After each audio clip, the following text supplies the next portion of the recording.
감찰각 씨의 발자국 소리가 기와 지붕 아래로 길게 미끄러지던 날이었다. 봄빛이 막 올라오던 조정의 안뜰, 궁궐 담장 밖으로 내보낸 눈과 귀. 감찰각 씨가 파평 윤씨 집안을 살피러 간다는 소문이 한양에 퍼졌다. 혼담이 오간다는 말은 늘 달콤했지만 왕가의 혼사는 달콤함보다 무서움이 먼저였다. 한 번 낙점되면 집안의 운명이 한 사람의 살과 뼈가 왕실의 법도 속에 박혀버리니까. 처음 왕실에서 탐색한 이는 정의왕후 언니였다. 단정하고 말수 적으며 하늘이 내려준 듯 고운 얼굴을 가졌다고 했다. 감찰각 씨가 사랑채를 지나 안채로 들자 이씨 부인이 딸을 데리고 나와 마주 앉았다. 예복의 매무새는 흐트러짐이 없고 차를 내미는 손끝도 조심스러웠다. 감찰각 씨는 고개만 끄덕였다. 흠잡을 데 없는 장면이었다. 너무 흠잡을 데가 없어서 오히려 감찰각 씨의 마음이 미세하게 흔들렸다. 그때였다. 바람이 창호지를 가볍게 흔들고 마루 끝에서 바스락 짧은 옷자락이 스쳤다. 아이 하나가 이씨 부인의 등 뒤로 다가왔다. 머리를 따 늘어뜨린 아직 어린 딸이었다. 눈이 컸다. 눈에 겁도 있었지만 겁만 있지는 않았다. 어딘가 날 선빛이 섞여 있었다. 이씨 부인이 그 아이를 보고 얼굴빛을 바꾸었다. 내 차례는 아직 멀었다. 어찌 감이 나왔느냐. 말이 꾸짖음으로 떨어지자 아이는 한 걸음 물러섰다. 그러나 그 한 걸음이 이상했다. 보통 아이들은 꾸중을 들으면 허둥지둥 안으로 숨어들어가거나 울음을 삼키거나 눈을 내리깐다. 그런데 그 아이는 눈을 들었다. 아주 잠깐 감찰각 씨를 똑바로 바라보았다. 그 순간 감찰각 씨는 등골이 싸늘해졌다. 아무 말도 하지 않았는데 아이의 눈빛이 말했다. 당신이 나를 보고 있지요. 감찰각 씨는 그 눈빛을 놓치지 않았다. 잠시 후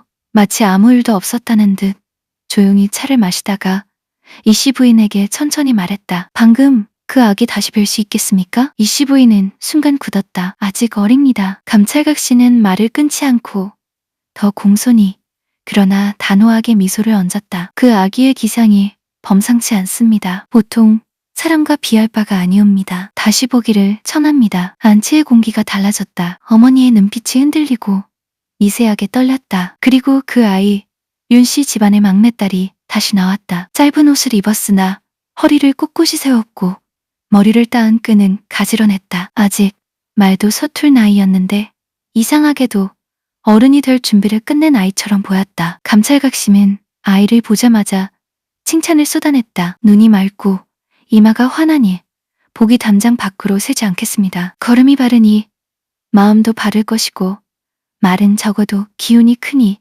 큰 집안을 바치겠습니다. 칭찬이란 게 원래는 빈말로도 가능하지만 감찰각 씨의 목소리엔 빈틈이 없었다. 마치 확신에 찬 사람의 목소리였다. 그날 밤 감찰각 씨는 입궐했다. 그리고 왕께 아뢰었다. 언니가 아니라 동생이 더 낫습니다. 왕실은 늘 가문을 보지만 가문만으론 부족할 때가 있다. 왕가의 며느리는 피와 법도를 견뎌야 하고 때로는 남편의 그림자까지도 받아내야 하니까. 며칠 뒤 낙점이 내려왔다. 언니가 아니라 동생이었다. 집안은 조용히 뒤집혔다. 그러나 왕실 혼담 앞에서 개인의 감정은 종이장처럼 얇았다. 윤씨는 아직 11살이었다. 11살의 아이가 언니의 혼처를 가로챘다는 말이 세상에 퍼졌고 그 말은 시간이 지날수록 더 진하게 발효되어 사람들 입에 올랐다. 하지만 정작 윤씨는 그날 이후 단 한 번도 제가 원했습니다라는 말을 하지 않았다. 그저 조용히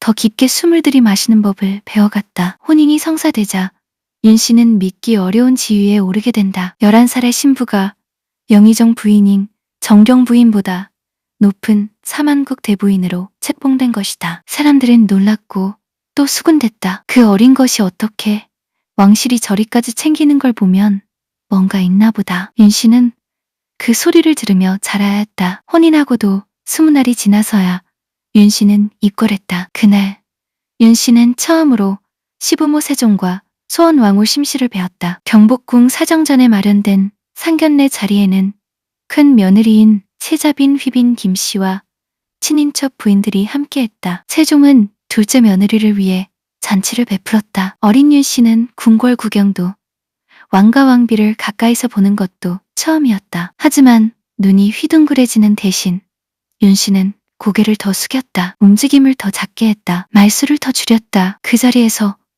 아, 저 아이는 법도를 품고 들어오는구나 하는 탄성이 낮게 새어나왔다. 상견례 이후 윤 씨는 한참 동안 궁궐에 머물며 시부모를 모셨다. 음식을 올릴 때도 옷가지를 올릴 때도 반드시 몸소 살피라는 말을 스스로에게 새기듯 정성을 다했다. 무엇 하나 허투루 넘기지 않는 그 태도는 시부모의 마음을 움직였다. 세종과 소원왕후는 둘째 며느리가 입궐할 때마다 환대했고 윤 씨는 그 환대를 받는 법보다 감당하는 법을 배웠다. 반대로 큰 며느리인 휘빈 김 씨는 시부모의 마음을 얻지 못했다. 성정이 억세다는 말이 돌았고 세자는 여자에게 무관심한 편이었다. 휘빈이 남편의 사랑을 얻고자 요상한 술법을 쓰다 세종에게 적발되어 쫓겨나는 사건은 윤 씨가 혼인한 지 채 1년도 되기 전에 벌어진 일이었다. 그날 밤 윤 씨는 이불 속에서 조용히 떨었다. 왕실에서 며느리란 마음이 아니라 규범으로 사는 자리구나. 고작 12살의 아이에게 그 두려움은 뼛속에 각인되었다. 윤 씨는 더 엄격한 며느리가 되기로 마음먹었다. 조용히, 완벽하게, 그리고 무엇보다 감정을 들키지 않는 며느리로. 몇 달 후에야 윤 씨는 궁궐을 나와 수양대군과 살림집을 차렸다. 윤 씨는 시부모께 무난 인사를 드리려 자주 입궐했고 때로는 시부모가 불러드리기도 했다. 세종과 소원왕후는 마음에 쏙 드는 둘째 며느리를 볼 때마다 크게 기뻐했다. 그 기쁨이 윤 씨에게는 달콤한 산이면서도 동시에 무서운 족수였다. 사랑을 잃으면 나는 어디로 떨어질까? 윤 씨가 13살, 수양대군이 14살이 되던 해 집안이 한번 크게 흔들렸다. 새신랑이 임자 있는 기생집에서 자다가 들켜 월담을 하고 야반도주를 했다는 소문이 퍼진 것이다. 집안의 체면이 땅에 떨어질 사건이었다. 보통의 아내라면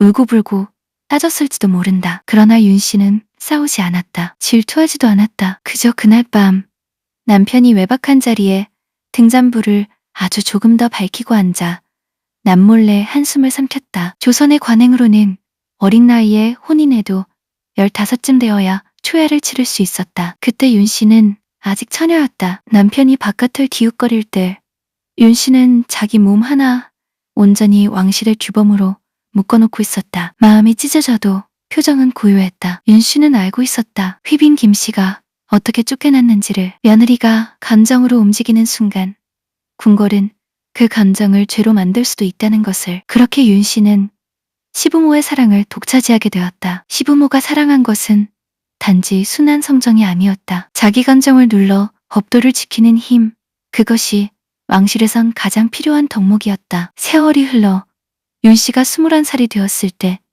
첫 아이를 낳을 때가 다가왔다. 출산일이 가까워오자 세종은 윤 씨가 궁궐 안에서 해산할 수 있도록 배려했다. 왕실의 관행으로 볼 때 대군의 부인이 궁중에서 출산한다는 것은 매우 예외적인 일이었다. 그만큼 시부모가 윤 씨를 아꼈다. 세종은 처손자를 직접 안기도 하고 함께 산보를 하기도 했다. 윤 씨는 그 모습을 보며 눈을 내리깔았다. 기쁨이 밀려올 때마다 기쁨을 절제하는 법부터 배웠기 때문이다. 3년이 더 지나 윤 씨는 딸을 낳았다. 그때도 궁궐에서 출산했다. 시부모의 기쁨도 여전했고 애정도 여전했다. 왕실은 평화로워 보였다. 사람들은 말했다. 둘째 며느리 윤 씨가 복덩이로구나. 그러나 평화는 오래가지 않았다. 세종은 8이나 되는 아들을 두었지만 두 아들을 연이어 잃었다. 광평대군이 죽은 지 한 달도 되지 않아 평원대군이 죽었다. 연달아 자식을 잃은 세종과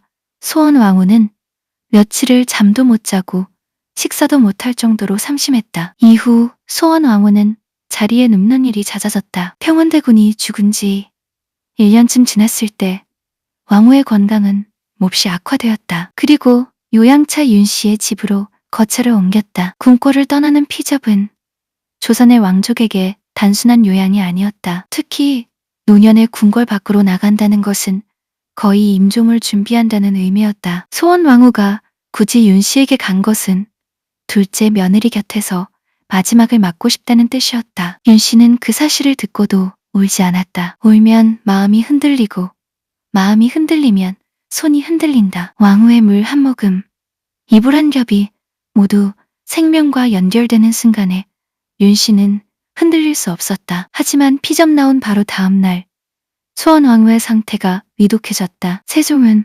쥐푸라기라도 잡고 싶은 심정으로 불교에 매달렸다. 유명 사찰에 환관들을 보내 기도를 올리게 했고 효과가 없자 고승 49명을 윤씨 집에 소집해 정근 기도를 올렸다. 그래도 차도가 없자 고승의 수를 80명으로 늘렸다. 수양대군과 형제들은 팔뚝을 향불로 지지는 연비를 했다. 살을 태우는 처절한 심정으로 부처님의 자비를 구하고자 했으나 그 정성도 소용이 없었다. 소원 왕후는 피점 나온 지 보름 만에 숨을 거두었다. 그날 밤 윤 씨의 집은 울음으로 가득했지만 윤 씨의 울음은 끝내 소리를 내지 못했다. 왕후의 손을 잡던 그 작은 손이 다시 법도에 묶였다. 사람들은 윤 씨를 보며 말했다. 참 대단한 며느리다. 눈물도 절제하니. 그러나 윤 씨는 알고 있었다. 절제란 대단함이 아니라 살아남기 위한 기술이라는 것을. 소원 왕후의 죽음 이후 세종이 오래 살지 못하리라는 소문은